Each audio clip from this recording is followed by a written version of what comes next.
De vous avoir encore avec nous ce matin. Nous sommes à la gare routière de l'information avec Jared Akouti, Joseph Gada et Ambroise Pondiou. Et vous aussi, vous êtes donc sur vos smartphones en écoutant la radio. Vous pouvez aussi interagir à l'émission en envoyant vos messages SMS ou WhatsApp sur le 93 94 96 64. Et nous allons parler ce matin de la politique et l'espace de liberté publique au Togo. On va questionner encore ce sujet. Monseigneur Podro Sadepouille mortel est arrivé à Lomé hier. On se prépare donc pour ces obsèques jeudi prochain. On placera un mot là-dessus. Et puis sur l'actualité depuis dimanche soir, le retrait des États de l'AES de la CEDEAO, le Mali, le Burkina Faso et le Niger disent n'en peuvent plus et quittent officiellement avec effet immédiat la CEDEAO. Quelle incidence au plan politique et économique? On va faire le débat sur le sujet. Bienvenue sur la radio. Taxi FM, la seule radio de débat, d'infos et de sport. Merci pour votre fidélité à la radio. Le sport, oui, on va en parler en début, parce que la 8e de finale continue avec la dernière journée aujourd'hui. Hier, on a vu la qualification au suspense de l'équipe de la Côte d'Ivoire qui a été battue, qui a été humiliée, qui a été enterré, ressuscité par la force des choses et qui passe pour les quarts de finale en éliminant le champion en titre, le Sénégal, hier. Bonjour Joseph Gada, comment allez-vous? Bonjour Eric, bonjour également aux fidèles auditeurs de Taxi FM. Comment je vais ce matin? Copain, parce que... Encore? C'est vrai que le réveil a été très dur. Difficile pour vous? Difficile parce que hier nuit, Ambroise ne me dirait pas quand même le contraire. Le DP Machette, je voulais parler de... Sylvestre Béni. Je voulais parler du DP de des enjeux, Jérôme. Oui. Tous ne vont pas me démentir que la nuit a été très longue. Pourquoi? Mais finalement, le jeu est arrivé. Oui, le jeu est arrivé parce que... Nous tous, on était tous ensemble derrière une équipe hier. Ah, d'accord. Okay. On va en parler. C'est pas ce qu'il faut dire, mais... Vous étiez tous sénégalais? Oui. Et à la fin? Et à la fin, la déception était tellement si grande que même de l'eau à boire est devenue amère dans la bouche. L'eau qui est en principe en fauteuil vraiment devenue amère. Je pense qu'on va échanger tout autour de ce match. Bien sûr. C'est vrai qu'on parlera de la CAN, mais ça nous amènera à parler du Togo. Oui, vraiment, juste pour nous dire tout simplement que bon, après tout, c'est un jeu. Bien sûr. Et que dans un jeu, il y a un perdant et un gagnant. Nous sommes fair play et nous souhaiterions que prochainement, que ce soit le Togo qui soit représenté. Hier, j'ai demandé à quelqu'un, mais tout ce que nous faisons, si c'était le Togo, je pense que ce serait encore mieux. Ah oui, bien sûr. Et, en tout cas, c'est la joie ce matin. C'est vrai que bon, on se retrouve quand même. Ça quand même. En tout cas, j'ai compris combien de fois le football quand même réunit les peuples. Les peuples, ça c'est évident. Bonjour, Javid Akouti. Bonjour Eric. Bonjour aux auditeurs aussi de TXFM. Tout va bien? Oui, plus ou moins, ça va. Bonjour Ambroise. Merci de nous avoir rejoints. Oui, Eric, bonjour les confrères ici présents. Je sais qu'on va revenir sur le cas football. Mais je voudrais attirer l'attention des autorités de transport que les conducteurs de bus Sotral, je crois j'ai comme l'impression qu'il y a des chauffards parmi ces conducteurs-là, parce qu'ils prennent la chaussée comme leur propriété privée. Ils sont rois sur la route. Ils conduisent mal. Et ils font sur des gens, alors que le véhicule n'est pas un petit véhicule ou une voiture. Ils conduisent comme ils sont dans leur salon. Donc sincèrement, la dernière fois, et c'est un autre monsieur qui m'a interpellé. Il n'est pas le premier. Déjà, ça fait 3 mois, il y avait un monsieur qui m'avait aussi interpellé. Moi-même, j'ai pratiquement été victime. Et donc, je me dis que il y a encore du temps pour qu'on puisse les sensibiliser. Parce que après tout, moi, leur présence, ça fait du bien aux populations, ça fait du bien aux étudiants. Et à nos mamans, aux revendeuses qui vont au grand marché et autres. Et ça soulage les gens au lieu de prendre les immigrants qui font des accidents. Mais il faut que les conducteurs de ces bus-là puissent avoir la retenue pour préserver les vies. Pas ceux qui sont dans leur véhicule forcément, mais ceux qui sont en face d'eux et ceux qui sont derrière eux. Oui, si. Il arrive de voir c'est aussi important. quelques accidents de ce véhicule. Donc c'est un message que j'envoie au directeur général de la Sotral. Oui. Par ailleurs, secrétaire général du ministère des Transports routiers, je crois. Oui. Ah d'accord, s'il est au niveau du ministère, c'est bien. Je crois que Acha de Diafo n'est pas compliqué. Il va le voir avec son patron, le ministre, pour qu'ils puissent sensibiliser, ne serait-ce que sensibiliser dans un premier temps les conducteurs. Vous permettez, parce que je partage vraiment parce que ce qui se passe aussi sur le tronçon l'électricité aussi. Djaglé, parce que c'est... Ils sont un danger.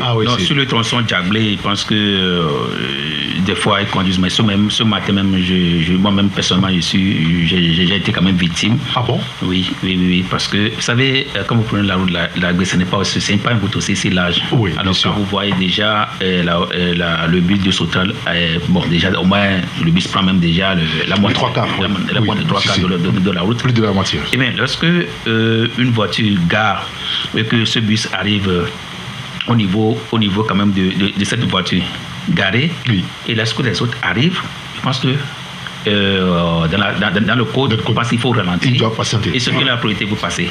Mais j'ai l'impression qu'est-ce qu'ils font? C'est-à-dire qu'ils foncent, ils dépassent la voiture qui est garée, et d'autres qui arrivent maintenant, ils se retrouvent face à face. On est année.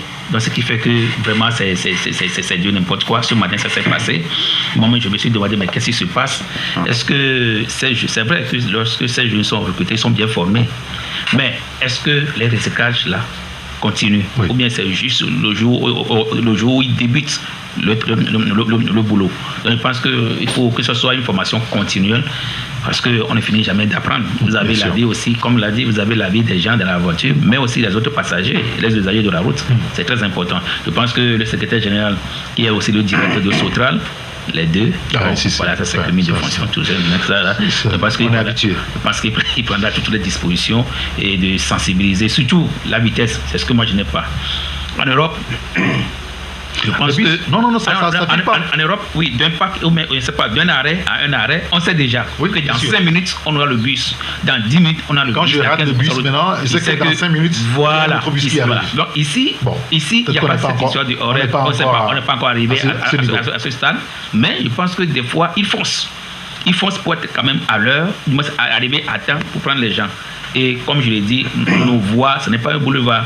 Donc, en fonçant, vous voyez ce qu'ils commettent comme gaffe. Donc, vraiment, vivement qu'ils prennent vraiment toutes les dispositions possibles. Je crois que c'est un appel donc, à la direction de Sotral et même, c'est une invite quand même pour ces chauffeurs, enfin, on va dire, les conducteurs de Sotral. Je ne sais pas si, professeur Jacques, vous voulez passer un mot là-dessus. Le vrai problème, Eric, quand vous prenez aujourd'hui la plupart de nos voies à Lomé, il y a également un problème de respect du code de la route, commençant par les feux tricolores. Il n'y a aucun feu tricolore qui fonctionne actuellement à Lomé. Rares sont les feux qui fonctionnent aujourd'hui. Donc ça, c'est la responsabilité d'abord de l'État.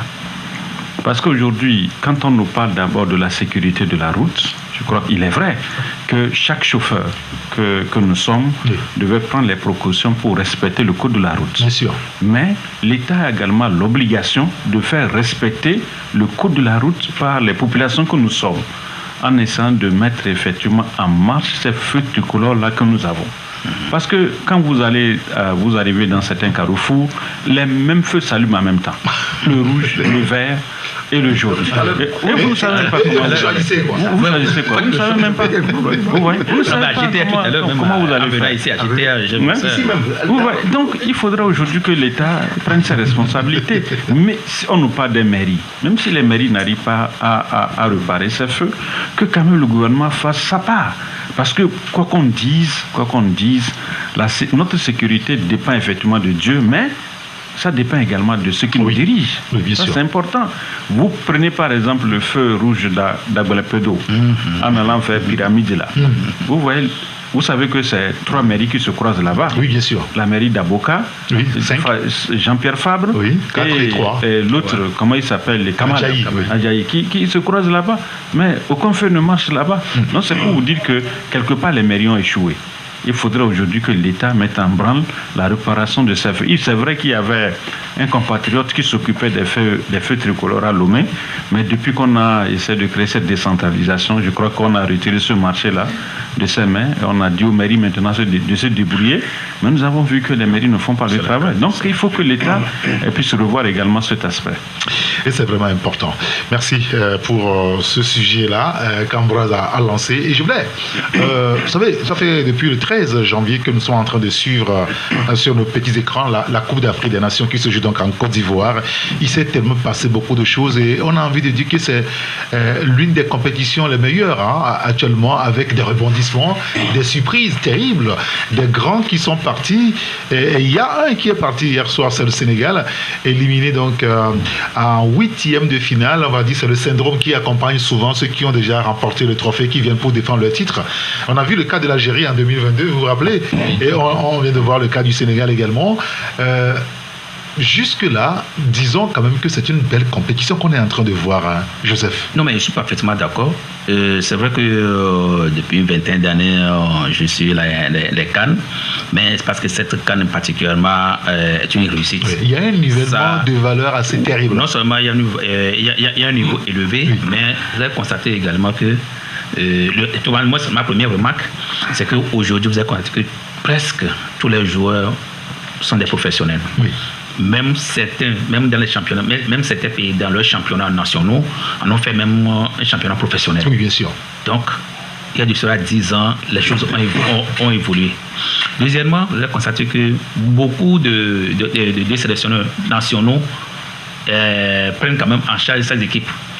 Ce qui fait que, comme vous voyez déjà, même, vous avez constaté que même pour les étrangers qui prennent les équipes, ce n'est pas aussi ça. Mais je pense qu'entre les nationaux, je pense que la communication passe bien, les instructions aussi passent bien, et les jeunes savent que quand ils se donnent, il y a surtout ces derniers temps, vous savez qu'il y a des comment l'appelle-t-on, les agents de joueurs, oui, qui sont dans les tribunes et qui les regardent faire. Et n'oubliez pas que quand on parle de l'Afrique, quand il y a un joueur africain seul, dans une attaque, dans un championnat européen, par exemple, c'est 2 personnes. Il joue la place de 2 personnes, par exemple. Donc, la CAN est très suivie par ces opérateurs, oui, par ces opérateurs économiques de football ou bien ces agents. Donc, les gens se donnent à fond. Et surtout, je vais constater que surtout avec la Côte d'Ivoire et avec l'ambiance qu'on connaît. Ah oui, c'est aux Ivoiriens. Des Ivoiriens. Donc, tout ça là, cet ensemble fait que vous avez une CAN qui n'est pas ennuyeuse, mais une au-delà, mais une CAN qui réserve des surprises, rien que des surprises. Vous avez constaté qu'à chaque CAN, il y a toujours une équipe surprise qui arrive. Il y a de cela 6 ans, c'était le Bénin. L'année passée, c'était le Madagascar. Cette année, c'est Cap-Vert. Vous voyez, donc voilà, donc ça intéresse. Et l'autre chose, c'est que il n'y a plus d'équipe. On dit que là c'est une équipe imbattable. Non. Toutes les équipes peuvent être un peu débattues. Oui, ils peuvent voir. Donc, et c'est ce qu'on a vu hier. Parce que hier, franchement, personne ne vendait cher quand même la peau des Ivoiriens par rapport à ce que... Commençant par eux-mêmes. Par rapport à ce résultat catastrophique. Oui, bien sûr. Et qu'ils ont eu quand même... Et ils sont francs. Ils sont francs. Oui. Parce que hier, c'est vrai qu'ils allaient en bataille. Ils allaient à la bataille, mais les armes à la main. Parce qu'ils savent qu'à tout moment, ils peuvent tomber. Mais qu'est-ce qui s'est passé pour que le Sénégal, c'est vrai que le Sénégal a marqué que, à la suite, on n'a rien compris, surtout au retour des vestiaires, on n'a rien compris. Les choses ont changé carrément. On constate que même les Sénégalais n'arrivent pas à jouer, à prendre le pas sur les Ivoiriens. Mais moi, je sais que ce qui a beaucoup joué sur les Ivoiriens et les Sénégalais hier, c'est les changements des dernières minutes, les 15e minutes, avec l'entrée de Kessié et le jeune... Côté ivoirien. Ah, oui. Donc, les 3 entrées ont beaucoup joué, ont beaucoup pesé sur la défense quand même sénégalaise. Alors, aujourd'hui, on apprécie le jeu à la CAN, on voit les équipes, Togolais sont des grands supporters d'autres formations. On a envie quand même que nous aussi on y soit, quoi, mais on n'y est pas. Oui, malheureusement, c'est triste que le Togo ne soit pas là. Hier, on suivait le match, jusque vers la fin, la mort dans l'âme, et ça avait difficulté qu'on s'est réveillé ce matin. Le Togo n'y participe pas, on ne sait pas en quoi le Togo ne peut pas participer à cette CAN, où même toutes les brebis sont arrivés.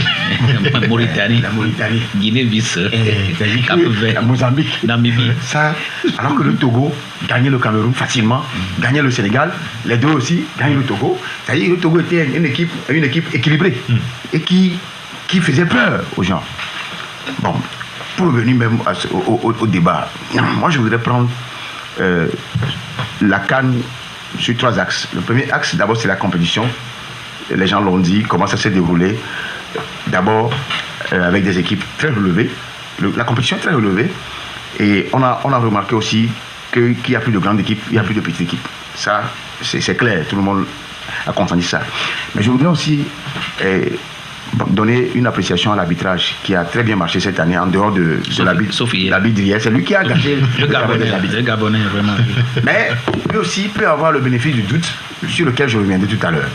Donc la compétition de façon générale, on a remarqué les 4 grands pôles.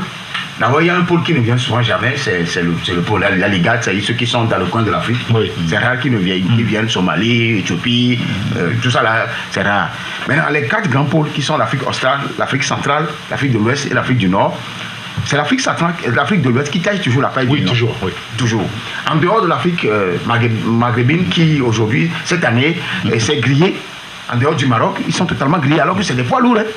Dans le championnat, il n'y a personne en Afrique. Hein. Et vous allez voir même dans les championnats, comment on appelle, les Champions League africaines, tout ça là, c'est ces équipes-là. Oui. Et je crains même que le Maroc subisse le sort du Sénégal, comme on a vu. Face à l'Afrique du Sud. Ça, c'est au niveau de la compétition. Maintenant, au niveau du match Sénégal et Côte d'Ivoire, hier, Joseph l'a dit, hier, je ne sais pas comment exprimer ça. Ça y est, je suis le premier même à écrire comme quoi la balade va commencer avec le panier derrière comment on appelle, les Bleus de la Côte d'Ivoire. Mais j'ai été surpris par le jeu ivoirien et aussi surpris par la débâcle, c'est-à-dire le cafouillage au niveau du Sénégal. D'abord le jeu ivoirien, parce que j'ai comme l'impression que depuis qu'on a chassé et agacé l'autre, il y a un nouveau souffle qui est arrivé et on ne parle pas beaucoup de cet entraîneur-là. Ah oui, oui, moi, comment vous l'appelez? C'est un Africain, non? Bien sûr, mais il a joué, c'est un ancien joueur. Vous voyez ça? Oui, bien sûr. Le monsieur là, oui, automatiquement, il devient l'entraîneur de la Côte d'Ivoire. Tirez ça quelque part, il sera nommé entraîneur de la Côte d'Ivoire. La preuve est là au niveau du Sénégal et du Cameroun. Et maintenant, ce monsieur, j'ai l'impression qu'il a changé la tactique de jeu, le système de jeu, pour brouiller tout ce qu'il y a du milieu du Sénégal. Ce qui fait que le Sénégal s'embrouillait dans tout le... C'est-à-dire que le Sénégal ne se retrouvait pas. Normalement, le premier but qu'ils ont marqué devait les galvaniser à renforcer. Pas forcément la défense, mais à quand même renforcer le milieu pour pouvoir empêcher l'attaque adverse d'arriver à la défense ici. Mais ils ne l'ont pas fait. Je n'ai pas compris. C'est ça qui me renvoie au 3e volet de mon approche, qui est le volet spirituel dont on ne parle pas beaucoup. C'est ce qui a créé tout un problème au Sénégal. Il y a comme l'impression qu'il y a une sorcière ambulante en haut qui donnait des cartes aux gens, surtout la vie en a pris beaucoup. Nous, on peut insulter la vitre ici, hein. Mais ce qui s'est passé spirituellement là, au point que les grands marabouts d'Afrique de l'Ouest, c'est au Sénégal. Les grands marabouts, dit-on, de toutes les sources, que ce soit au niveau des chefs d'État, tout ça, c'est au Sénégal. Même les chefs d'État vont se poser la question. Mais c'est chez eux que nous avons. Mais comment ils ne sont pas arrivés à se sortir de la messe de cette griffe, c'est ivoirien. Et j'ai suivi le chef de la ville de Korogo, qui disait sur RFI, c'est pas quelque... Moi-même, j'ai écouté ça plusieurs fois, qu'ils vont enterrer 5 bœufs vivants pour amener la coupe en Côte d'Ivoire. J'étais sur le lit, j'ai augmenté le volume pour bien entendre ce qu'il dit. Mais apparemment, il y a comme l'impression que c'est ça qui est en train d'arriver. C'est-à-dire qu'on ne joue pas avec les Guigui, mais le Guigui participe au jeu, malheureusement. Oui, au temps du Cameroun puissant. Oui. J'ai Roger Mila, j'ai appris. Thomas Nkono, les gens dormaient sur la tombe. Bien sûr, on a vu même des vidéos. Il y a un scénario. Qu'on ne va jamais écarter ce qui est spirituel dans le foot. Mais quand même, le Togo, il ne faut pas du Togo aussi. Non, le Togo, c'est pas dans la CAN. En 2006, quand tu parlais de la Côte du Cameroun par le passé, mais en 2006, pour qu'on puisse se qualifier. Il y a eu beaucoup de prières. Il y a eu beaucoup de prières. Ça, il y a beaucoup de choses. Même attends, je vais terminer. Le cas de Nimombe Wake, oui. avec le match avec Akona au Ghana, c'est ça qui est révélateur même de la présence des Gris. Et je me rappelle, bon, il y a des choses qu'on ne peut pas dire ici à l'antenne, mais je sais que les Gris participent beaucoup. Ça joue. Et pour finir, le match Allemagne-Italie, en 90, la finale. Ah oui. Moi, j'étais à Nicolas Koya, à côté à Rodikwe, on avait vu. Moi, j'étais en 4e, on avait vu ça sur un écran géant. Et il s'est dit, le jour-là, que les Allemands ont utilisé l'huile du porc. L'huile du porc qui est puissant spirituellement. Oui, bien sûr. Ils se sont embaumés l'huile du porc. L'Italie, toute l'Europe, les grands sorciers, c'est en Italie. Ils ont bousillé tous les plans italiens. Et qui a gagné? C'est l'Allemagne qui a gagné. De faire Frank Beckenbauer. Et donc, pour vous dire que non, mais je te rappelle aussi la France-Brésil en 98. Oui. On a compris beaucoup de choses. Oui, oui. Ça, c'est vrai. Il y a même une phrase qui est tombée de la bouche du président. Je crois que c'est Jean-Jacques Chirac. En ce moment-là, il avait dit un truc là. Bon, il y a des morts. Bon, c'est vrai, on parle de la CAN. On est subjugué de voir les autres équipes évoluer, leurs prestations et consorts. Je reviens chez nous au Togo. Quelque part, dans une partie de notre corps, ou du cœur même, il doit y avoir un pincement. Je suis d'accord avec vous. Parce que si vous voyez, par exemple, d'abord, il faut féliciter Alassane Ouattara pour l'investissement qu'il a eu à faire. Ah, mais c'est joli quand c'est stade, même si c'est pas appelé tout le temps, mais justement. Et puis, vous voyez les infrastructures, les routes pour avoir. Où est-ce que lui prend l'argent là pour faire ça? Non, il a l'argent. Mais il a travaillé dans les institutions. Non, mais c'est les prêts. C'est les prêts. Non, mais il a quand même travaillé. Il a fait les levées de fonds. Non, il a fait le FMI, il connaît les réseaux. Oui, mais il n'est pas le seul à faire des levées de fonds quand même. Non, la France est là. Non, c'est pas la France. Non, ce n'est même pas la France. Non, oui, mais la France fait du faut dire pour vous envoyer quelque chose. Non, vous oubliez que Ouattara c'est un grand économiste. Oui, c'est donc ça aussi. Il n'a pas peur de s'endetter parce qu'il sait même qu'en partant, l'autre génération va payer. Donc je n'ai jamais vu un pays où on dit que le pays est endetté. Le pays ne s'endette pas parce qu'on sait que ceux qui sont là, s'ils partent demain, ceux qui vont venir vont payer. Donc il n'y a pas de souci. C'est pourquoi les gens disent souvent que, vous vous rappelez en Afrique, on dit que la meilleure fonction sûre, c'est d'aller au niveau de l'État. Donc c'est pour vous dire que par rapport au match, la Côte d'Ivoire réussit sa CAN, c'est-à-dire l'organisation. Ça, il faut le reconnaître. Et toutes les équipes qui sont allées à cette CAN, il faut reconnaître que les gens ne sont pas allés à une balade de santé. C'est-à-dire les gens sont allés, ils ont joué. Ça, il faut le reconnaître. Et ne pas trouver, par exemple, le Togo dans ce lot-là, ça fait mal. Ça fait très mal. Donc je crois que c'est le lieu d'inviter. C'est-à-dire qu'on avait mal lorsqu'on a été éliminé, mais là, on a encore plus mal. Bien sûr, mais en voyant par exemple les équipes qui sont venues nous éliminer ici, mais on s'est dit, mais on pouvait également... Oui, le Cap Vert. C'est ce que j'ai dit. Vous voyez le Cap Vert, le jeu que le Cap Vert a fourni au cours de cette CAN. Donc je crois qu'il faudrait aujourd'hui que les responsables de notre foot se réveillent. Il faudrait aujourd'hui qu'on laisse effectivement le querelle de côté, qu'on essaie de constituer une bonne équipe qui va représenter le Togo. Dites-moi, qu'est-ce que le Cap Vert a de différent par rapport au Togo? Dites-moi, quel joueur de renom le Cap Vert a? Le Togo a eu des joueurs de renom. On parle aujourd'hui d'Adebayor. Aujourd'hui, quand vous passez partout dans le monde, la carte d'identité du Togo, c'est Adebayor. Oui. Et dire que quelqu'un comme Adebayor n'a pas une équipe qui puisse aller jouer en Côte d'Ivoire, alors qu'on le voit souvent dans les tribunes. Il est reporter. Il est consultant. Oui, justement. Reporter aussi. Non, mais je dis, cette CAN-là, franchement, ça fait mal que le Togo n'a pas pu participer à cette CAN. C'était vraiment une occasion pour nous de pouvoir se présenter à cette CAN-là et faire valoir également ce que nous connaissons. Donc je crois que il faut interpeller une fois encore la Fédération togolaise de football. Ah oui, avec le président Guy Akovi qui demande le suffrage des électeurs samedi prochain, parce que les élections ont lieu samedi prochain, le 4 février. Donc je crois qu'à un moment donné, il faudrait... Parce que, Eric, je ne sais pas si vous avez vu un peu l'euphorie au niveau d'Abidjan. Oui, bien sûr. Oui. C'est-à-dire que quand, à un moment donné, ça puisse vous avez suivi le match d'hier, les images. Oui. C'est-à-dire que à un moment donné, j'ai vu une image qui m'a tellement marqué. Vous voyez les Ivoiriens qui sont en train d'embrasser les Sénégalais. C'est en ce moment que quand ils découvrent que c'est un but marqué par les Sénégalais, c'est là qu'ils se retirent un peu. Donc c'est pour vous dire que quelque part, c'est-à-dire que le foot, il faut reconnaître que il y a certains qui disent que le foot c'est la sorcellerie.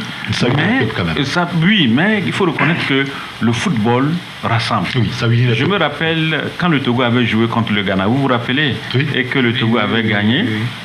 Moi j'étais au niveau d'une institution, je logeais là-bas. À un moment donné, le monsieur est sorti, je n'ai pas su. C'est-à-dire qu'il est sorti torse nu, il a pris un bidon, il a cherché un bâton, il est sorti dans la rue. Il a commencé, vous voyez qu'en ce moment, les Congolais sont sortis. Oui, le monsieur est sorti comme ça sans s'en rendre compte. C'est quand la joie est terminée, il est revenu. C'est là qu'il s'est regardé. Ah, mais vous voyez. Donc c'est pour vous dire, il y avait même un mariage auquel j'ai assisté. Le pasteur était en train de bénir la coupe. D'où où les gens ont crié comme le Togo a gagné. L'église était vide. Les gens sont sortis, oui, les gens sont sortis. C'est là que j'ai dit, mais comment le football retrouver ça aujourd'hui? Justement, comment retrouver cette joie-là que les Togolais ont eu dans le temps? Donc je crois que c'est un travail de fond. Ce n'est plus possible. Non, c'est possible. Comment? Pourquoi c'est pas possible? Si le Cap-Vert l'a fait, comment le Togo ne peut pas faire? Si aujourd'hui la Mauritanie a fait, comment le Togo ne peut pas faire? Le Togo peut le faire. Le Burkina s'est qualifié. Oui. Vous voyez l'Angola? La Namibie. Pourquoi le Togo? Non, pourquoi le Togo? Non, le Togo peut. Donc je crois qu'aujourd'hui, quoi qu'on dise, il faudrait aujourd'hui que les autorités. Alors, ça va être une politique. Enfin, c'est pas... Non, écoutez, Eric, vous ne pourrez jamais dire... Politiquement, on doit décider... Dépolitiser le football. Non, vous ne pourrez jamais dire que la politique ne peut pas rentrer dans le football. Mais voilà, il faut quand même diminuer la dose. C'est ce qu'il faut faire. Parce que ce que nous voyons à Abidjan... Dans les 5 mg, voilà. Vous avez vu que c'est l'État qui a financé. Oui, bien sûr. C'est l'État qui fait tout. Donc je crois qu'aujourd'hui, le vrai problème, c'est la priorité. Est-ce que la priorité au Togo, ceux qui nous dirigent, est-ce que leur priorité c'est le football? Il faut voir ça. Est-ce que la Fédération togolaise de football, leur priorité, est-ce qu'ils veulent que le Togo aille loin dans les compétitions? Hier, j'ai suivi le match dont vous parlez tout à l'heure. Oui. Il faut reconnaître qu'à un moment donné, ce qui a déstabilisé les Sénégalais, c'est le carton jaune que Mané a eu. Parce que je ne sais pas si vous avez suivi après le... Oui, bien sûr. Parce que finalement, ils étaient un peu découragés, réservés. Parce qu'en disant que si il continuait comme ça, Mané peut-être pouvait avoir un carton rouge.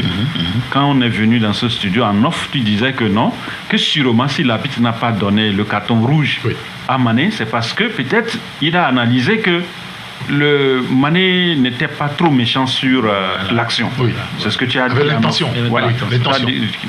Il n'avait pas l'intention de blesser. Mais dans le cours du match, surtout quand ils sont allés en pause, ils sont revenus, c'est comme si des consignes ont été données à l'arbitre. Parce que finalement, le match, ce n'était plus ça. Ça a changé. Non, ça a changé complètement. Parce qu'il y a un penalty que les Sénégalais avaient bénéficié, mais il n'a pas sifflé. Mais du moment où l'Ivoirien est tombé par la faute de Mendy, on a vu qu'il a sifflé. Mais il faut reconnaître que quelque part, il faudrait... Ça dérange, quoi, ça gâte le jeu. Et l'autre aspect, le VAR, la VAR, là aussi, il faut reconnaître que... Les gens ont tellement utilisé. C'est bien, mais... Les gens ont abusé. Tellement utilisé la VAR. C'est ce qui fait que lorsque l'arbitre va vers la VAR, il faut tenir la tête. Et puis vous avez vu que depuis cette canne-là, aucun arbitre n'est revenu dire non, qu'il n'y a pas pénalty. Quand ils reviennent, allez, c'est toujours pénalty. Donc je crois que la VAR, c'est une bonne chose, mais à un moment donné, ça déstabilise effectivement. Et puis, bon, ça fait l'objet des signes au niveau des Ivoiriens, c'est-à-dire qu'ils faisaient comme ça. Oui. Voilà. Il faisait comme ça. Ça dit que c'est fini. C'est fini, ça va. Et puis l'autre aspect pour m'arrêter, Eric, il faut reconnaître que, vous savez, quoi qu'on dise, le football c'est l'argent. Hein?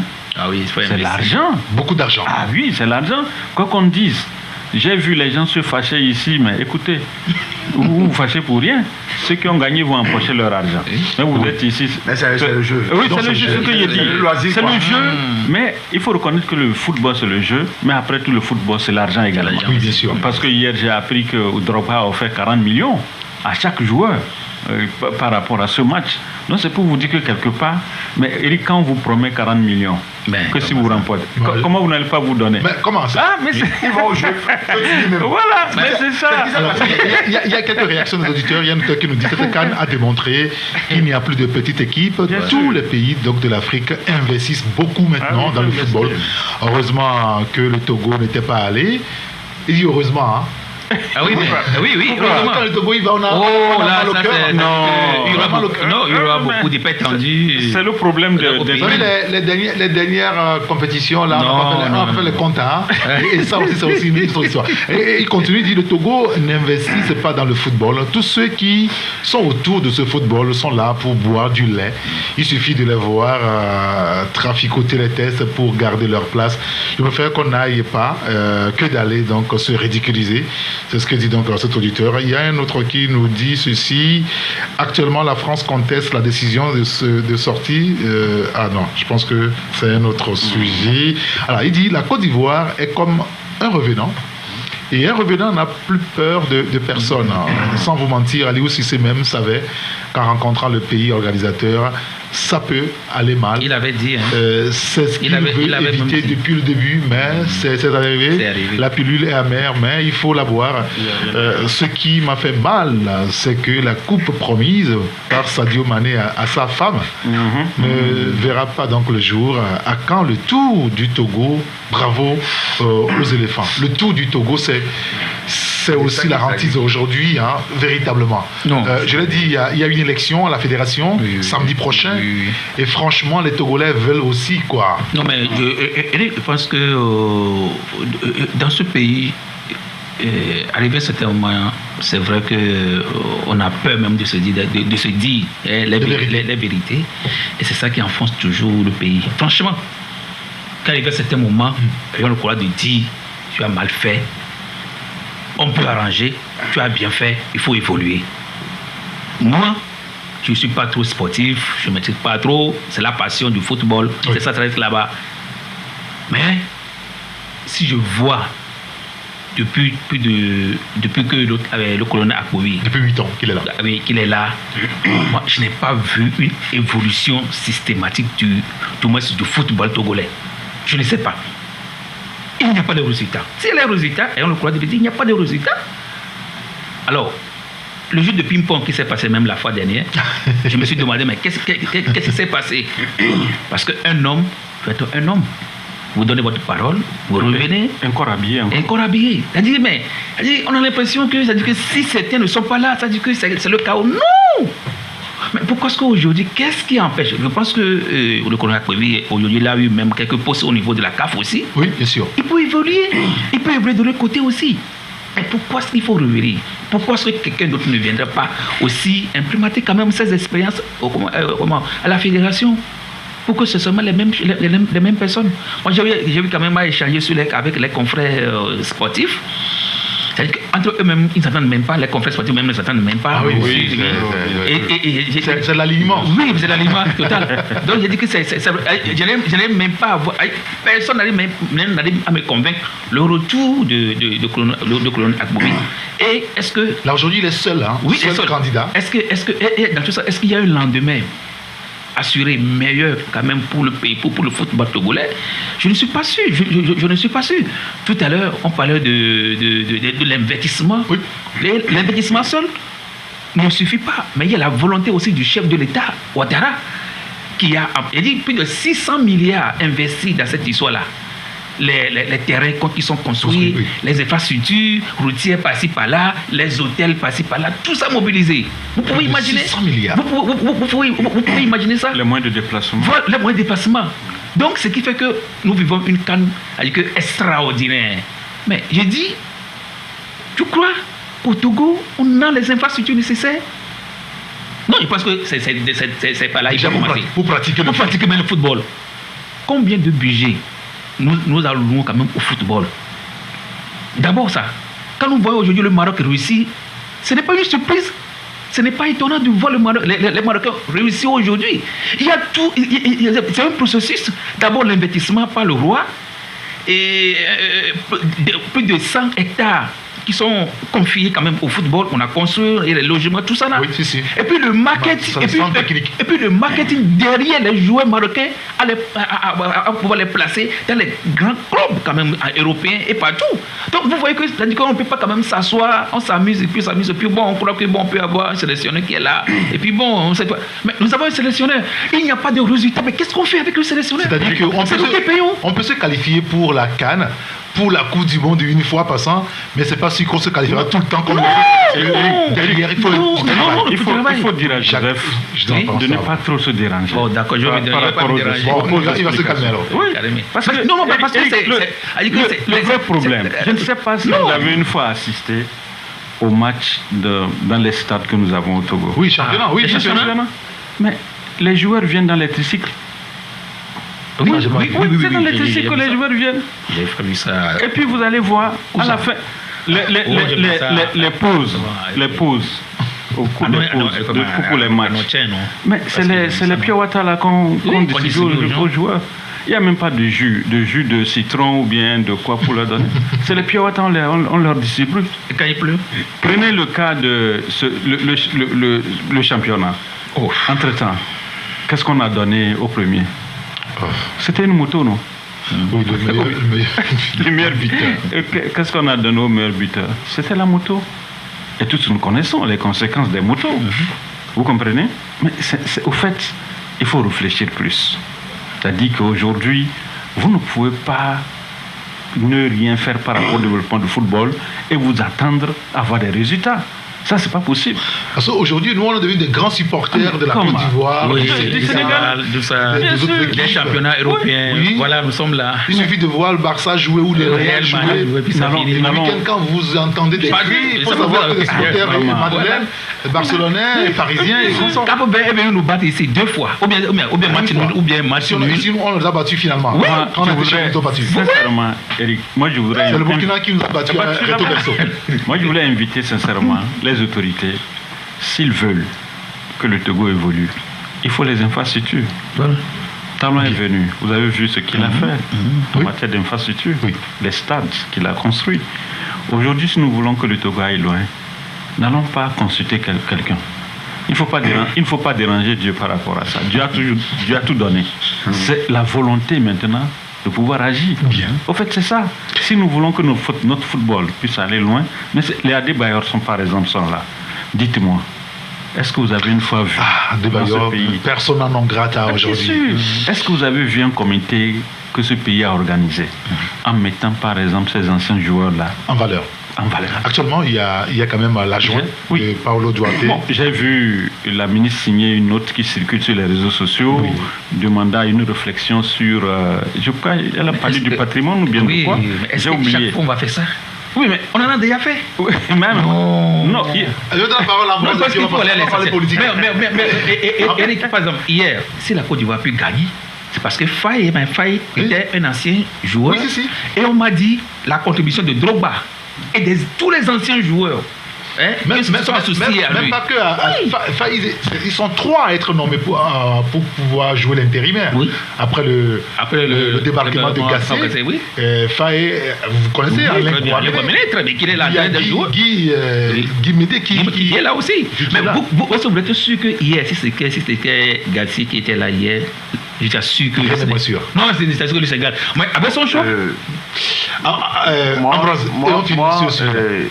Le problème du Togo, je crois que c'est un problème politique. Moi, je le dis sans embâche, que les gens peuvent accuser Akouvi, les gens peuvent accuser Adebayor, les gens peuvent... Ça y est, le problème du Togo, il faut régler tout ce qui est politique. Et ça va avoir un impact sur les secteurs, les domaines, c'est-à-dire que tout ce qui est transversal à la politique, y compris la culture, le sport.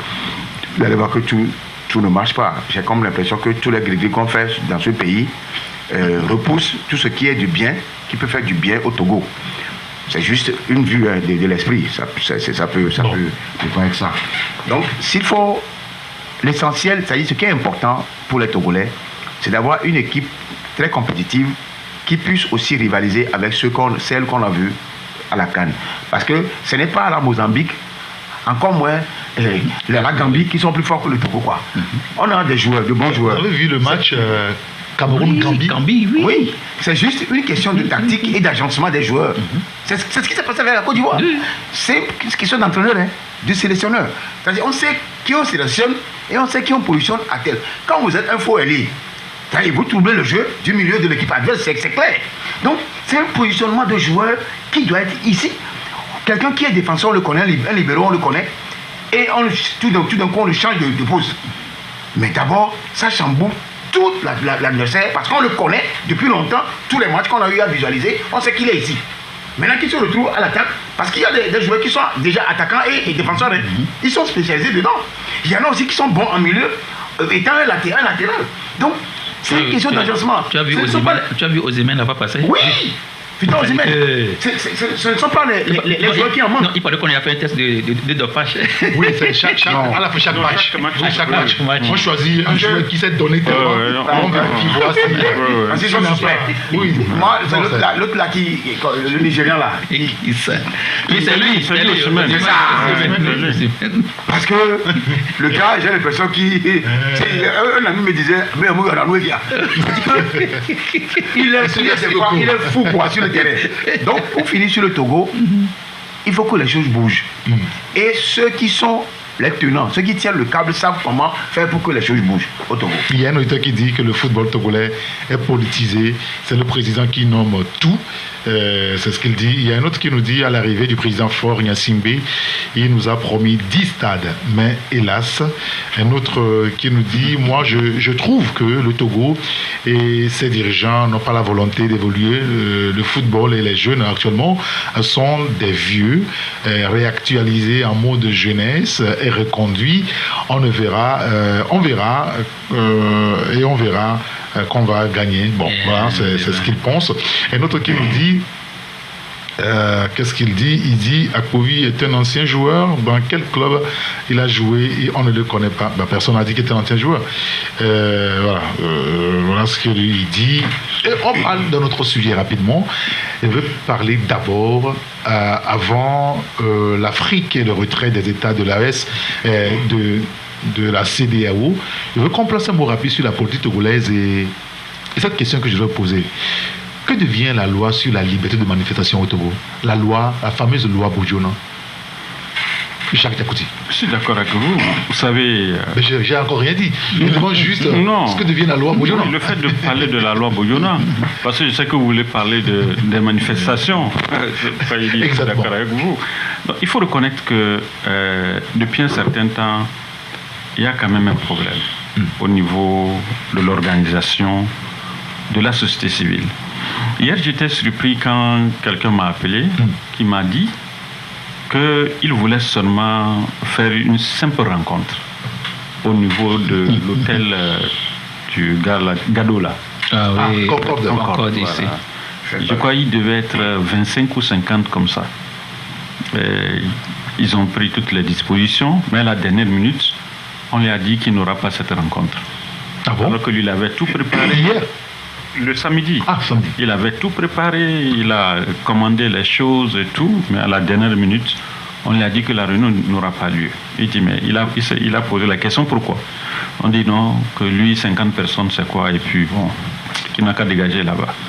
Finalement, la rencontre n'a pas eu lieu. Moi, je voudrais inviter sincèrement... Même chose à Gora Senghor samedi. Ah, d'accord. Moi, pour GMC. Moi, j'étais allé à la Pripier, c'est ma paroisse. Oui. C'est là que j'ai constaté qu'on faisait sortir des gens. Moi, je suis parti. Il m'a dit, mais que les gens sont arrivés. On leur a dit, moi, je vais dégager. Il a dit, oh, dégager quoi? Je dis, non, dégager. Et devant moi, on a fait sortir. Non, je crois qu'il faudrait... Bon, Eric, on parle, mais... C'est notre pays. Oui, bien sûr. Ouais, et ça fait mal. C'est notre patrimoine commun. Voilà, ça fait mal qu'on puisse parler du Togo comme si, ne voulant pas qu'il y ait une liberté de manifestation, une liberté de rassemblement, parce qu'au même moment, les gens disent qu'on refuse à une catégorie de personnes de se retrouver, mais à une autre catégorie, on leur permet de se retrouver. Donc, c'est comme s'il y a deux poids, deux mesures. Il faudrait qu'on puisse effectivement surpasser ce genre de choses. Parce qu'après, nous sommes Togolais, hein. Nous sommes Togolais et nous sommes égaux devant la loi. Quand vous refusez pour A, il faut refuser pour B. Vous ne pouvez pas autoriser A et refuser à ce que B puisse se retrouver. Ça n'a pas de sens. Et quand c'est comme ça, vous savez, ça risque de créer des tensions inutiles. Les tensions inutiles voulaient dire quoi? Je serais par exemple à la place de l'État. J'allais autoriser cette marche. C'est-à-dire que bientôt nous allons rentrer dans la pré-campagne pour les élections. On est dans la pré-campagne, vous êtes dans la campagne. Voilà, dans la campagne justement. Voilà, on doit rentrer dans la campagne. Je serai à la place par exemple de l'État que je vais permettre cette marche-là pour jauger un peu nos forces de sécurité et de l'ordre. Ah oui. Pour voir comment... S'ils sont prêts aussi. Voilà, à maintenir cet ordre-là. Je vais le faire. Mais refuser systématiquement ce genre de rassemblement. Parce que on a appris, j'ai écouté un homme politique qui disait que c'est l'incident du grand marché, où un Tchadien a pris l'arme. Il semble que c'est ce qui a été évoqué lors de la réunion avec le ministre. Donc, vous voyez, non, c'est pour vous dire que quelque part, Eric, faisons attention. Lorsque nous dirigeons des gens, il faut faire très attention à ne pas permettre qu'il y ait par exemple ces scissions-là. C'est comme un père de famille. Oui. Un père de famille ne peut pas aimer une catégorie de ses enfants et laisser l'autre catégorie. Et si vous ne savez pas faire, demain là, c'est les mêmes enfants-là qui vont se soulever contre vous. Donc je crois qu'à un moment donné, nous sommes tous Togolais. Ou bien, comme quelqu'un a laissé entendre, je pense que c'est un des ministres, vous vous rappelez, Maouti Piakedam avait organisé une manifestation, on a dit plus jamais ça au Togo. Ou bien c'est cela qui hante les esprits et on ne veut plus voir quelque rassemblement que ce soit. Eric, je l'ai dit et je continue, tu ne veux pas le dire, là où on ne dit pas la vérité, il n'y a que des bouabès, des esprits mauvais qui tournent autour. C'est-à-dire que depuis un certain moment, je remarque, je ne sais pas si le chef de l'État même est au courant de ce qui se passe autour de lui par rapport à cette décision. Que lui informé au Togo, c'est le président. Oui, mais bon, c'est une manière aussi de parler. Que toutes ces décisions qui sont prises comme ça, pour lui, parce que tout ce qui se passe, c'est pour lui. S'il y a des gens qui prennent des décisions, c'est pour lui. Est-ce que le chef de l'État mesure le poids ou bien les conséquences quand même de cette décision? C'est vrai qu'au Togo, nous sommes au Togo, mais il y a aussi des partenaires qui sont là, qui voient ces choses. Oui, qui regardent, qui observent. Même si certains partenaires continuent pas à nous accompagner, mais c'est avec réserve aussi certaines choses. Ayons le courage de le dire. La Banque mondiale peut nous accompagner, l'Union européenne peut nous accompagner, mais là, ils sont regardables, mais s'ils se testent parce que, pour le moment, il n'y a rien. Bon, il n'y a pas encore le feu. Donc, je pense qu'il faut faire extrêmement attention. Cette loi de Boudjona aujourd'hui, qui est rangée sous les ténoirs, je pense qu'il faut... Heureusement qu'il est revenu. Heureusement que Boudjona est de retour. Je ne sais pas s'il va arriver, il va ressusciter cette loi. Mais ce qui s'est passé surtout samedi, la journée du samedi, m'a vraiment choqué personnellement en tant que Togolais. Au même moment où, comme l'a dit le président tout à l'heure, certains voulaient se réunir, juste une réunion d'association, bien de la société civile, on leur interdit. Au même moment, il y a certains partis politiques qui se réunissent quelque part, toujours à Lomé, et c'est autorisé. Donc, je pense que le vivre ensemble dont le parti au pouvoir parle au jour le jour ne verra pas le jour si les actes qu'eux-mêmes ils posent ne reconfortent pas, ne garantissent pas cette confiance entre nous les Togolais. Vous voyez, donc ça dit que ça fait mal. Moi, je n'ai rien contre que ce soit l'opposition ou le pouvoir, mais je pense que nous tous ces gens-là, c'est pour une fin. Peut-être que c'est le pouvoir, un jour. L'opposition veut aller au pouvoir, le pouvoir aussi veut conserver. Mais tout ça là, il faudrait que nous, les hommes nous soyons au cœur de leur politique, tout ça là.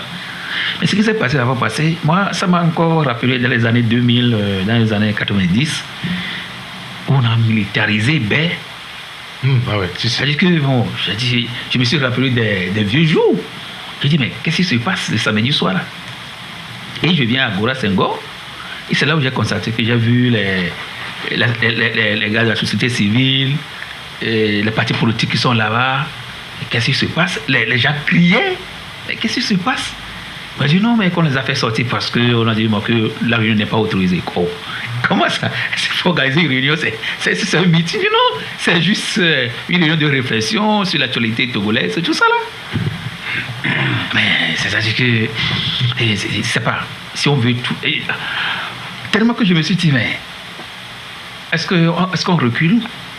Est-ce qu'on recule encore? Alors, oui. Aujourd'hui, on peut quand même donner toutes les qualificatifs. Il y a un auditeur qui nous dit, un ministre a dit, je pense que je le rappelle tout à l'heure, qu'il n'y aura plus jamais de 19 août au Togo. Le fort s'impose jusqu'au jour où on aura un autre plus fort. Les lois ne sont jamais respectées par nos autorités. Le Togo est devenu une jungle. Ils ont peur aussi, je crois, dit l'auditeur. Il y a un autre auditeur qui nous dit, voilà un sujet qui nous touche. La loi Budjona. Les députés actuels veulent modifier tout, sans mentir, bousiller la Constitution avant de s'en aller. Sinon, il n'y a plus de loi au Togo. C'est devenu la loi du plus fort ou celle du pouvoir. Je vous donne la parole à Ambroise, je reviens à vous sur le sujet, Ambroise. Oui, sur le sujet. D'abord, je prie les auditeurs de suivre cette pensée de l'ancien président béninois Hubert Maga. Ah oui, fort. Hubert Maga dit, il n'existe que des intouchables de l'instant. Bien sûr. Des timoniers du temps, des maîtres du moment. Le temps est le maître de tous les maîtres. Il faut rire de tout. Mais devant les grandes décisions de la vie, réfléchissez à hier et pensez à demain, parce que la nature dans sa comptabilité est incorruptible et aucune facture ne restera impayée. La nature est juste. Oui. Ça, c'est Hubert Maga qui le dit. Et ça dit tout. Ça dit ce que tu veux dire par rapport à ceux qui nous dirigent. Hier, j'étais dans une émission, je disais, j'ai toujours l'habitude de dire, mais que le monde a connu des dirigeants plus tyrans que ce qu'on nous vit en Afrique. Et les exemples les plus parlants sont les régimes, les anciens régimes et de la Rome antique. Oui. Donc, tu connais les noms? Oui, bien sûr. Il y a au moins deux noms qui reviennent souvent. Ils sont nombreux, hein, les descendants de Jules César. Il y a Tibère, il y a Caligula et Néron. Les deux. C'est ça. Les deux derniers là. Les deux là. Il n'y a pas plus bestial ou plus bestiaux que ces deux empereurs romains. Tu te rappelles quand ils sortent les lions? Autant de gladiateurs. Autant de gladiateurs. Des chrétiens martyrisés. Oui, on sort les lions chrétiens et la femme dit je veux la tête de celui-ci sur un plateau d'or. Des gens qui sont dans l'inceste. C'est-à-dire qu'il n'y a pas plus, il n'y a aucun régime au monde qui sont plus tyrans que ces régimes-là. Mais Eric, est-ce qu'ils sont là aujourd'hui? On est en 2024. Est-ce que Caligula est là? Est-ce que Néron est là? Surtout ce dernier-là.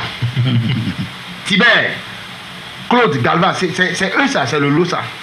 Pour dire que, moi, tout ce que vous dites là, vous avez raison, hein, mais je ris seulement. Seule la parole de Dieu ne passera jamais. Mais tout ce monde-là, qui font du cinéma là, c'est un théâtre, ils viendront faire leur acte et ils partiront. Donc nous aussi on partira. Sauf que ce qu'ils font là, ils vont laisser une mauvaise marque avant de partir. Vous êtes dans un pays où vous parlez de démocratie. Et quand on parle de démocratie, il n'y a plus de restrictions au niveau des libertés publiques. Encore moins des libertés individuelles. Parce qu'encore faudra-t-il qu'on ait les libertés individuelles avant qu'on ait transversalement une liberté publique qui engendre les manifestations publiques, donc des marches, des réunions. Mais, que diable! Le régime de Faure Gnassingbé se lève un beau matin, bousille la loi Budjona, que moi j'appelle désormais la loi Bokessi, parce que c'est lui qui est le métronome de cette loi qui interdit de passer devant un commissariat, devant une gendarmerie, derrière un marché, devant un hôpital, devant un SMN. Finalement, il n'y a pas de rue. On ira marcher dans la mer. C'est ça. Est-ce que quelqu'un peut me dire là où on peut marcher maintenant dans cette ville? Tout ce qu'on a cité là. Quand si tu veux passer, tu ne trouveras pas un établissement scolaire. Il reste le Zion, donc tu vas aller marcher. Oui, au moins le Zion, moi, Eugène Bamazé, le directeur, au moins lui et moi, on est dedans souvent, dans le Zion. Mais, ça veut dire que quand tout finit là, renvoyer tout le monde dans le Mississippi, au moins là, personne ne se ressuscitera. C'est fini. C'est le plus profond et le plus long fleuve au monde. Les gens vont sortir pour vous créer des problèmes. Donc pour te dire que la réalité de notre pays, le Togo, quelqu'un l'a dit que les forts ont fait leur loi. Et Karl Marx l'a dit, la loi est faite pour le fort et le riche. Oui. La loi n'arrange jamais le pauvre. Et c'est la lutte qu'il a menée depuis des années. Ce qu'ils ont interdit la dernière fois, il ne fallait même pas le faire. Eux, ils organisent leur meeting à Agoué, à Sokolé, partout, ils sont en pré-campagne. Et c'est normal qu'à 3 mois des élections, les gens sont en pré-campagne, même aux États-Unis, les gens sont en pré-campagne. Oui. Pourquoi ils interdisent tout ça? J'ai dit, pour finir sur ce point, que les députés qu'on a à l'Assemblée, ce ne sont pas des représentants du peuple, c'est des représentants de Fort Nassibé. Quand je le dis, les gens me prennent comme... Mais en même temps, on ne va pas exagérer là-dessus. Je n'exagère pas. Oui, mais enfin... C'est les représentants... du peuple. Puisque je l'avais dit depuis, ici, quand on a pris un bic, on a pris un bic bleu, on a pris un papier noir, bon, lui, il va rester ici. C'est pas moi qui dis. C'est Abbas Bonfo qui a décidé qu'il avait dit. Parce que les gens se retrouvent à Daï, les gens se retrouvent à Bamono, on ne connaît plus personne d'Adam ni d'Ève. Okay. Et par enchantement, c'est les récompenses qu'on a distribuées aux gens. Aujourd'hui, les conséquences sont là. Ils ont voté des lois iniques contre le peuple. Et donc, ils ne sont pas pour le peuple, ils ne représentent pas le peuple. Parce que c'est des gens qui sont là. La loi sur les magistrats qui a voté ça, c'est eux, non? La loi sur, comment on appelle ça? Sur les associations, c'est eux qui ont voté. Là, il y a d'autres lois pires. Et ils en feront encore pire. Tant bien même qu'ils ne sont plus aux affaires au nom du peuple. Ils sont actuellement d'expédier des affaires courantes. J'attends qu'ils veulent augmenter le mandat présidentiel à 7 ans. J'ai appris ça. Oui, bien sûr. Et ils veulent le faire en catimini. Ce que j'ai dit hier, c'est que, peuple togolais, est-ce que tu es mort? Est-ce que chez nous on dit, oh, mais vous pourrez Dieu le Djouaméa? C'est-à-dire qu'on vous a embaumé comment on dit ça bas? Des cultures de caca. Oui. Et que les gens sont morts dans le pays. En réalité, vous subissez tout. Vous subissez tout, mais vous ne réagissez pas. Nous, bon, qui vous dites au moins, c'est-à-dire que nous vous disons de réveillez-vous, peuple togolais, tu dors. Alors, réveillez-vous. Attendez, les gens veulent s'organiser. La question n'est pas fondamentalement à ce niveau. Quand ils se réveillent, dans la tête, parce que les gens sont morts dans la tête. Oui, mais vous ne pouvez pas dire ça. Oui, mais ça. Non, Eric, je voulais inviter. Non, je voulais inviter. Non, je voulais inviter. Non, Ambroise, je voulais t'inviter de te calmer. Doucement. Parce que tu as un âge avancé. Aujourd'hui, les petites maladies là peuvent créer des problèmes. Dieu m'en garde. Voilà, il faut te calmer. Parce que le sang a tout balayé. Voilà. Et la lutte continue. Ouais, il ne faudrait pas que ces choses-là créent des problèmes pour rien. C'est-à-dire que c'est vrai que ça fait mal. Ça fait mal le fait que on dit que c'est compliqué aujourd'hui de faire quoi que ce soit. Manifestation, on dit public, dehors, non, même ceux qui ont organisé des réunions, vous avez dit. Non mais dans l'hôtel. La fois dernière, samedi matin, OTR avait organisé toutes les voies. Oui. C'est-à-dire, en fait, c'est ça, c'est ce jeu-là que les gens n'arrivent pas à comprendre. Soit il n'y a pas de manifestation, il n'y a plus de manifestation, il n'y a plus de réunion, il n'y a plus de réunion. Que ce soit pour A ou bien que ce soit pour B. Mais c'est-à-dire que c'est... Ça, non, tu sais, là, bon, samedi passé, j'ai écouté des Togolais, et c'est que, bon, les gens passent, ils disent, oh, tu vois, les gens passent, quand ils voient nos forces de sécurité, ils ont investi les rues, ils sont en rage. Moi, non, ils disaient, yo, il dit que, c'est l'expression, quoi. Ça ressemble aussi à la résignation. Oui. C'est pour ça, à quelques jours des élections. Oui. Donc, demain, vous allez vous présenter devant ces gens-là pour leur dire, votez, nous avons tel projet pour vous. En fait, c'est ça, c'est ce que je dis, quoi. Bien. Qu'est-ce qui coûte au gouvernement? Et puis ça va passer, il m'a dit que non, on ne peut pas assurer votre sécurité. Oui. Mais pour qu'est-ce qui coûte? Qu'est-ce qui coûte? Tout ça, la sonale là qu'on avait sorti le samedi. Et si ça ne suffit pas largement de pouvoir protéger juste. Mais et puis, depuis là que DMK existe, ou bien DMP existe, on n'a jamais vu leur force aussi. Alors, quand on les laisse marcher, et qu'on voit, et qu'on sent vraiment leur force aussi par rapport à la mobilisation aussi. Mais c'est ce qui est grave. Parce que quand vous êtes un pouvoir, et que vous ne connaissez pas la force de frappe de votre opposition, vous serez surpris un jour.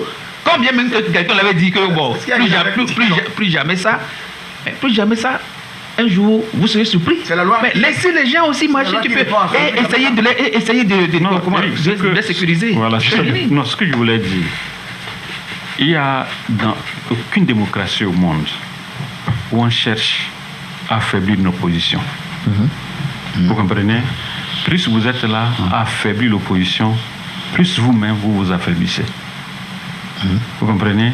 Parce que vous allez dire, il n'y a plus rien devant. Il n'y a plus rien. Jusqu'à. Vous comprenez? Oui. Il n'y a plus rien. Là où vous allez vous dire qu'il n'y a plus rien, attention, il y aura quelque chose.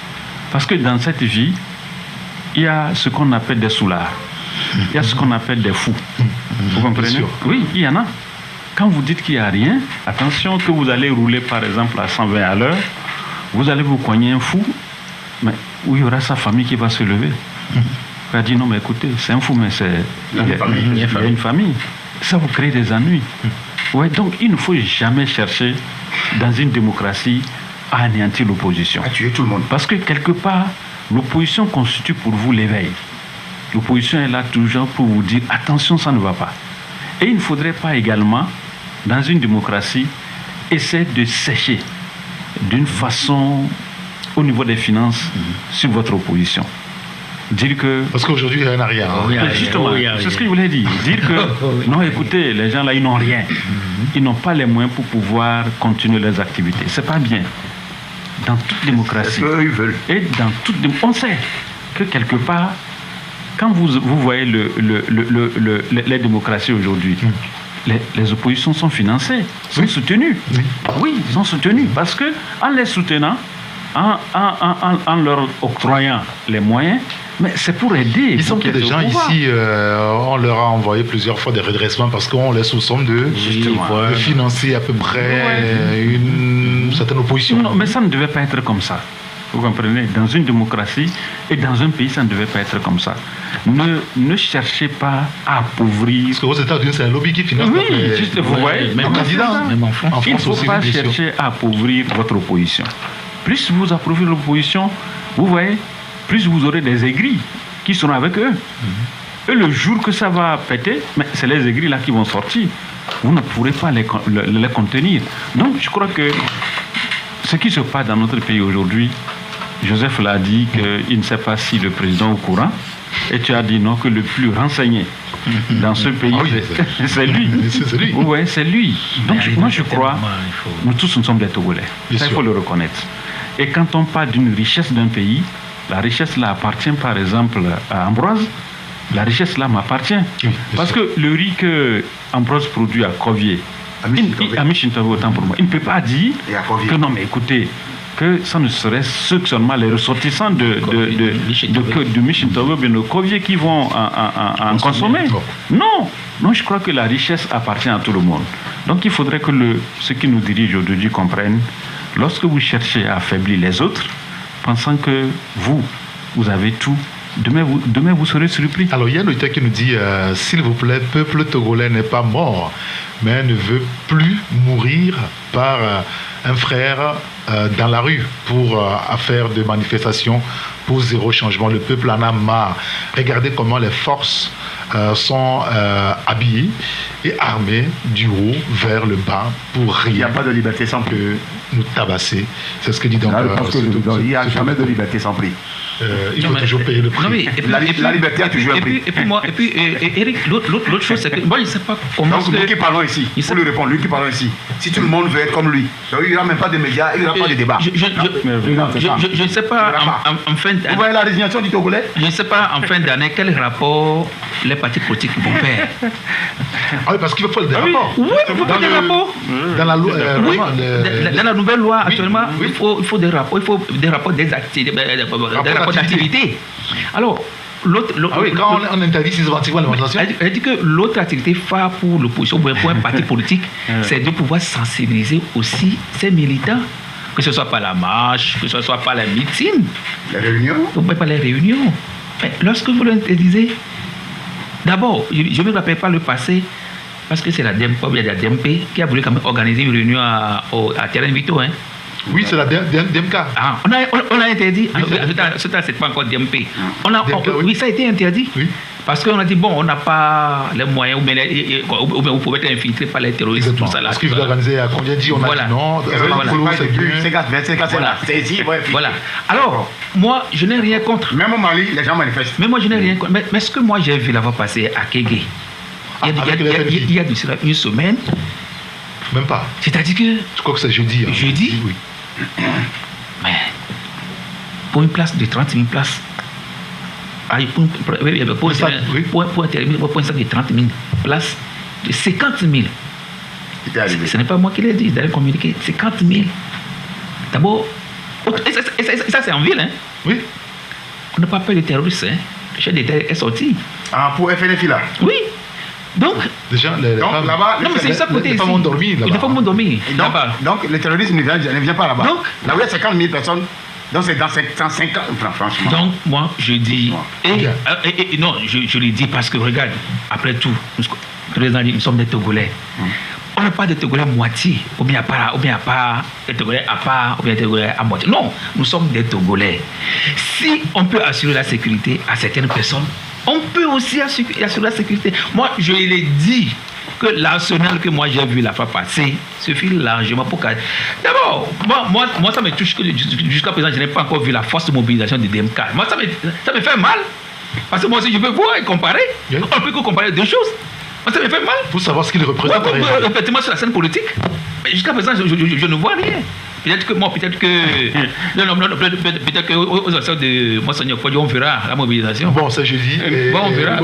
Tu sais, comme il l'a dit, Eric, moi, souvent ça me fait rire, quoi. C'est-à-dire que le pouvoir, laissez les gens manifester. Ça vous permet de jauger un peu les partis politiques. Ben on va dire parce que vous n'êtes pas politique, vous rien. Non.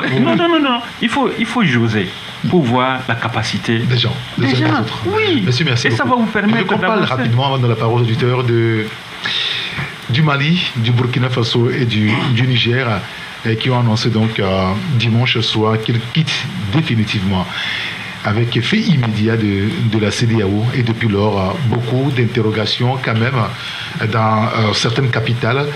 Quelle peut être donc l'incidence de ce retrait-là, Ambroise, sur le plan politique et économique, et pour ces trois pays, et pour la sous-région? Oui, ça c'est une très belle question. D'abord, j'ai lu, comme tout le monde, ce qui est arrivé, et c'était prévisible que ça devait arriver, hein, au vu des événements qui sont passés, des sanctions qui sont passées là, des sanctions plus dures, et les mêmes sanctions qui ne sont jamais allées au Gabon ni en Guinée, alors que c'est toujours les militaires qui ont fait un coup d'État.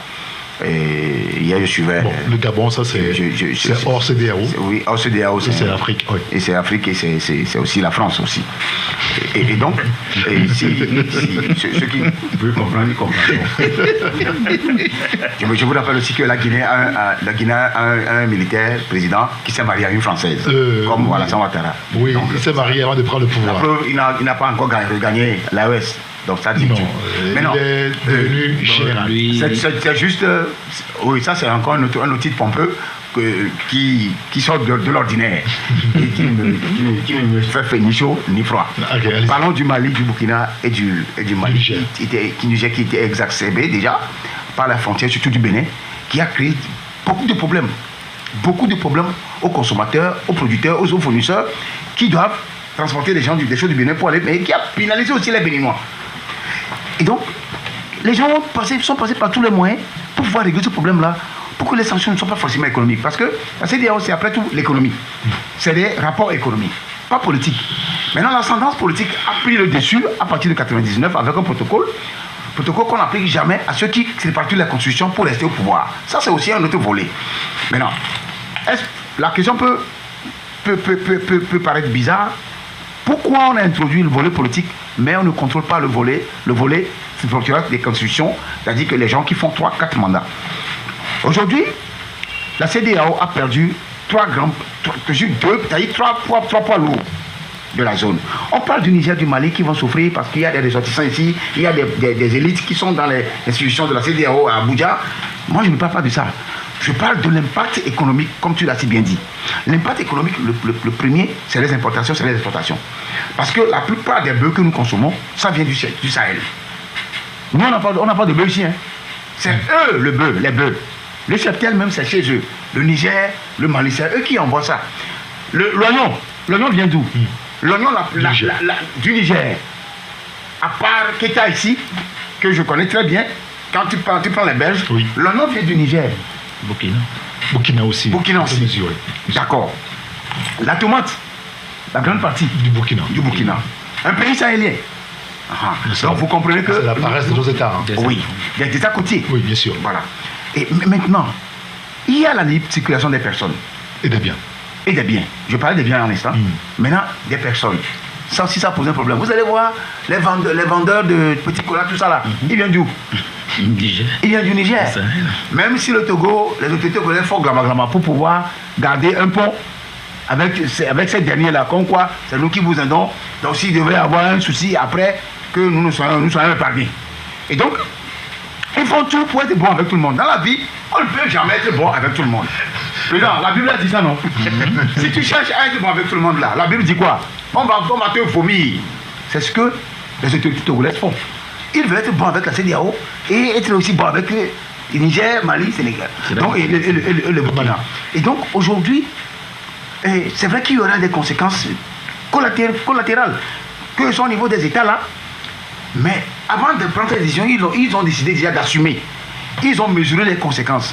Maintenant, la bourde viendra. La bourde qui aura des conséquences incalculables. Oui, la monnaie. C'est la monnaie.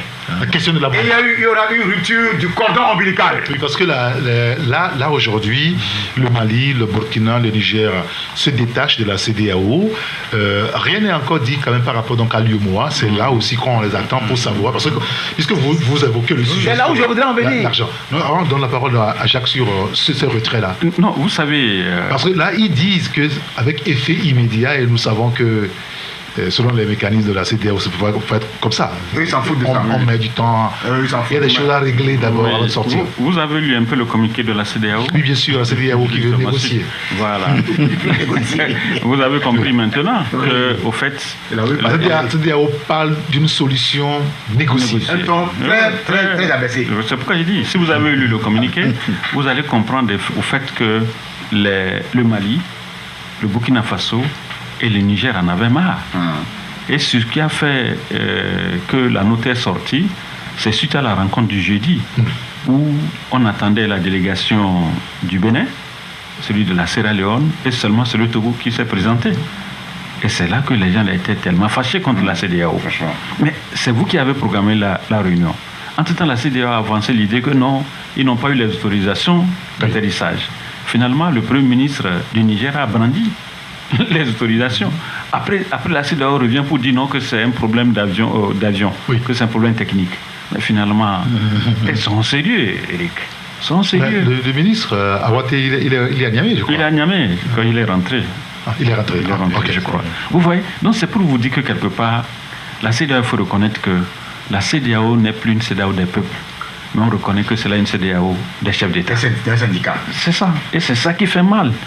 Et quand vous allez aujourd'hui au Niger, pour ceux qui sont allés, qui sont revenus, ils vous diront que les populations souffrent. Vraiment. Si on prend même les sanctions. Jusqu'aujourd'hui. Mais bien sûr. Aujourd'hui, dites-moi, est-ce que Tiani a des problèmes là-bas? Non. Tiani n'aura pas de problème. Il est dans son palais. Il est dans son palais. Ce qu'il veut, il mange. Il n'a pas de problème. Mais c'est comme Ambroise le disait, c'est ceux qui vendent les oignons, là qui vont souffrir, la tomate, les choux qui vont souffrir. C'est ce qui vont appâtir par rapport à cette sanction. Donc je crois que moi, leur retrait, ça peut peut-être être également une menace pour voir comment... Parce qu'aujourd'hui... Créer un rapport de force. Oui, aujourd'hui, il faut reconnaître que les trois là sont en position de force par rapport à la CEDEAO. Parce que si on ne sait pas faire, ils iront loin. Parce que j'ai appris que le Mali a déjà envoyé le courrier pour le retrait. C'est ça qui acte même la décision. Voilà, la décision. Comment cela va se faire? Et n'oubliez pas également qu'il y a un géant africain qui se positionne pour aider les 3 pays, c'est le Maroc. Vous voyez? Et il y a également la Russie qui est là. La Russie attend seulement que l'os tombe et puis ils vont sauter dessus. Donc, vous voyez? Non, je pense que un berger allemand. Nous savons aussi qu'aucun esclave ne s'est jamais libéré en changeant de maître. Juste pour compléter, parce que je donne la parole aux auditeurs, on va aller rapidement. Juste compléter que la Mauritanie a quitté la CEDEAO, ça fait plus de 20 ans. Oui. Mais elle est revenue. Elle demande à revenir. Oui, mais c'est parce qu'elle n'est pas morte. Oui. La Mauritanie a vécu avec les relations bilatérales. Oui. Bon, d'accord. Non, Joe. Non, au-delà de tout ce que Ambroise et le président ont dit, vous savez, depuis dimanche, je commence pas à analyser les choses. Et je me suis posé la question de savoir, est-ce qu'en Afrique, nous-mêmes, nous voulons nous libérer? Est-ce que nous voulons être grands? Ou bien nous voulons toujours demeurer tels? Parce que j'ai l'impression que des fois en Afrique, lorsque vous souffrez ensemble, c'est-à-dire que tout le monde est content, c'est-à-dire que lorsque le matin, chaque matin vous mangez par exemple de la pâte et du piment, tout le monde est content, on est heureux, mais le jour où quelqu'un arrive à manger du foufou et de la viande de mouton, c'est fini. On le regarde, mais qu'est-ce qui se passe là? Voilà.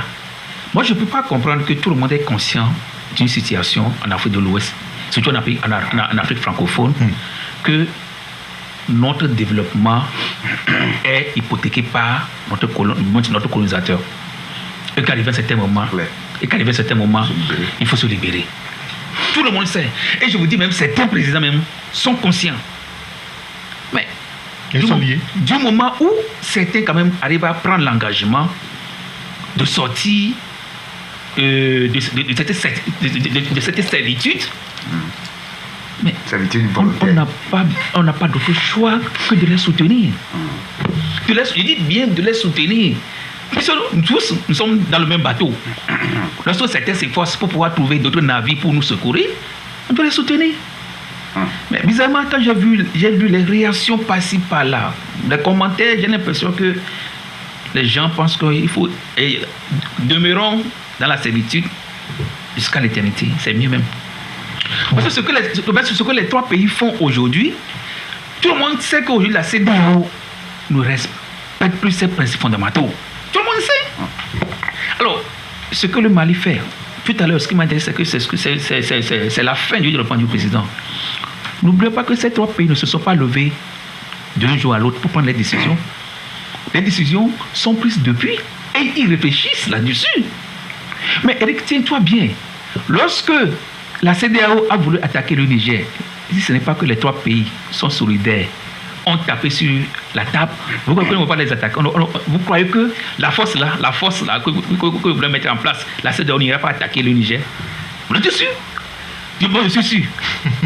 Mais parce que les 3 pays ont dit, si vous faites ceci, on fait cela, la vie, c'est quoi? C'est une question de rapport de force. Oui. Lorsque vous avez la force, l'autre qui est en face a peur de vous. Ouais. Et moi, je suis sûr que le jour où... Tout ce que moi aussi j'attends, c'est les monnaies. Lorsqu'ils vont battre leur monnaie, vous allez voir ce qui va se passer. Et si leur monnaie, que ce soit une monnaie, lorsqu'ils ils vont élaborer leur politique monétaire, économique, forte, vous allez constater que les grandes puissances iront vers ces pays-là. Oh, c'est clair. Parce que leur monnaie est déjà forte. Les intérêts. Voilà. Et n'oubliez pas, quand vous prenez déjà ces pays-là, on ne met pas de 70 millions et plus de 2 millions de 2 km². Mais n'oubliez pas que ces 3 pays aussi regorgent beaucoup de ressources minières et énergétiques. Oui. Beaucoup.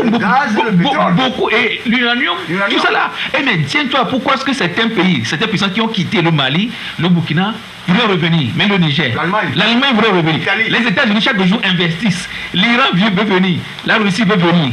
Mais pourquoi la Russie est déjà plutôt. Pays-Bas veut revenir, Danemark veut revenir. Mais hier, le Japon a financé plus de 2 milliards l'infrastructure au Burkina Faso. Mais vous croyez qu'ils ne réfléchissent pas? Bientôt la Chine va venir, bientôt l'Italie va venir. Mais c'est la France qui perd. Mais pourquoi est-ce que nous-mêmes qui sommes dedans, on ne peut pas réfléchir? On a même cassé au Niger encore. Oui. Ce n'est pour rien que Non, c'est pour rien que le Bénin a annoncé son retour. On dit non, maintenant, j'ouvre le port. Venez. En voulant trop. Voilà tout. Donc, Monsieur, je pense que derrière la position du Togo, quoi qu'on dit, moi, je dis que c'est la meilleure position. Parce que quand on voit venir. Quand on voit venir le malheur, on se lève tôt. Je pense que le Togo, c'est derrière. Tu penses que c'est malheur, ça? C'est faux, hein? Ça dit que c'est des gens troubles. Qui sont souvent au milieu.